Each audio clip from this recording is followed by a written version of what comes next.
ಮನಸ್ಸು ಕಸದ ತೊಟ್ಟಿ. ಆ ಕಸನ ಆಗಿಂದಾಗಲೇ ತೆಗೆದೇ ಇದ್ದರೆ ಅದು ಓವರ್ಫ್ಲೋ ಆಗಿ ರೋಡ್ಗೆಲ್ಲ ಬರುತ್ತಲ್ಲ, ಹಾಗೆ ಬಾಡಿನಲ್ಲಿ ಸ್ಕಿನ್ ಎರಪ್ಷನ್ ಆಗೋದು, ಕಣ್ಣಿರಿಟೇಷನ್ ಆಗೋದು, ಹಲ್ಲು ನೋವು ಬರೋದು, ಬೇಕಾದಷ್ಟು ಸಿಂಪ್ಟಮ್ಸ್ ಇದೆ. ಗುಳ್ಳೆಗಳು ಹೇಳೋದು, ಮೈ ಕೆರೆಯೋದು, ದದ್ದುಗಳು ಹೇಳೋದು, ಇವೆಲ್ಲನೂ ಮೈಂಡಲ್ಲಿ ಓವರ್ಫ್ಲೋ ಆದಾಗೋದು, ಬಾಡಿನಲ್ಲೂ ಹೊರಗೆ ಬರುತ್ತೆ.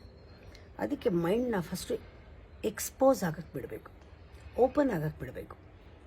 ಆಮೇಲೆ ಎಕ್ಸ್ಪೋಸ್ ಆದ ತಕ್ಷಣ ಎಕ್ಸ್ಪ್ರೆಸ್ ಆಗಕ್ಕೆ ಶುರು ಆಗುತ್ತೆ.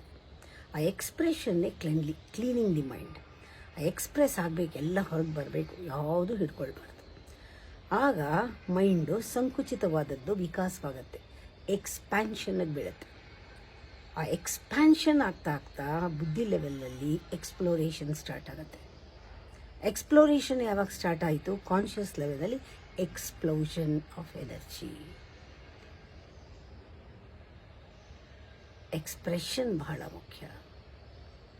Exploration and explosion happens. First you have to